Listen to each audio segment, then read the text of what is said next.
Hello बच्चों, चलिए प्रश्न को देखते हैं। प्रश्न है ए बी सी एक समद्विबाहु त्रिभुज है जिसमें ए सी बराबर है बी सी। यदि ए बी की घात 2 बराबर है 2 गुणा ए सी की घात 2, तो सिद्ध करो कि ए बी सी क्या है, एक समकोण त्रिभुज है। हमें सिद्ध करना है कि ए बी सी एक समकोण त्रिभुज है। प्रश्न को हल करें उससे पहले जो इसकी मुख्य अवधारणा है उस पर विचार करते हैं। वह हो जाएगी पाइथागोरस प्रमेय। अर्थात हम यहाँ पर यह देखेंगे कि जब पाइथागोरस प्रमेय है वह क्या होती है।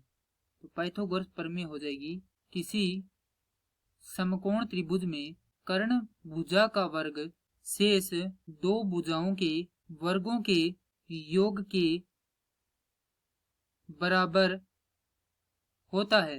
अर्थात कर्ण की घात 2 बराबर आधार की घात 2 जोड़ लंब की घात 2।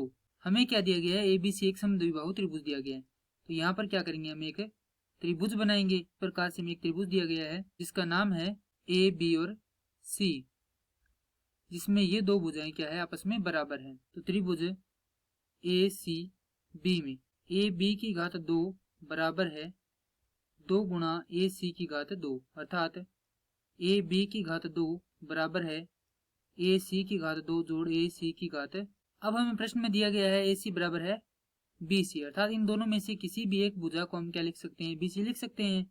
अर्थात दोनों को भी बी सी लिख सकते हैं। तो यहाँ से लिखेंगे ए सी की घात 2 जोड़ बी सी की घात 2। तो यहाँ पर जो ए बी भुजा है वह ये वाली भुजा है, और जो ए सी भुजा है वह ये भुजा है, और जो बी सी भुजा है वह ये भुजा है। तो यहाँ से हम यह लिख सकते हैं कि यदि ये आधार है और ये लंब है तो ये भुजा क्या हो जाएगी, कर्ण हो जाएगी। और जो कि क्या करते हैं, पाइथागोरस प्रमेय के कथन को सत्य करते हैं।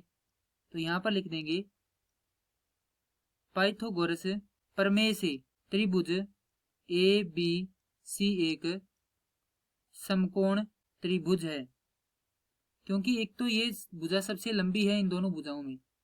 ये दोनों भुजा आपस में क्या है, बराबर है, क्योंकि आधार और जो लंब है वो तो बराबर दिए गए हैं हमें समीकरण में।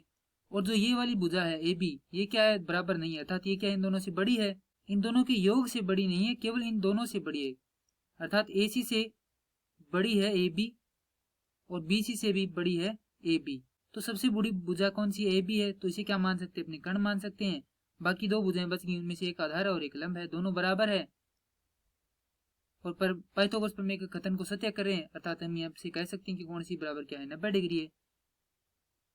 और किसी भी त्रिभुज का एक कोण यदि 90 डिग्री का हो तो वह त्रिभुज क्या होता है, समकोण त्रिभुज होता है। और यह क्या हो जाता है, यहाँ पर सिद्ध हो जाता है कि त्रिभुज एबीसी एक समकोण त्रिभुज है। मैं आशा करता हूँ कि यह प्रश्न आपको समझ में आया होगा। धन्यवाद।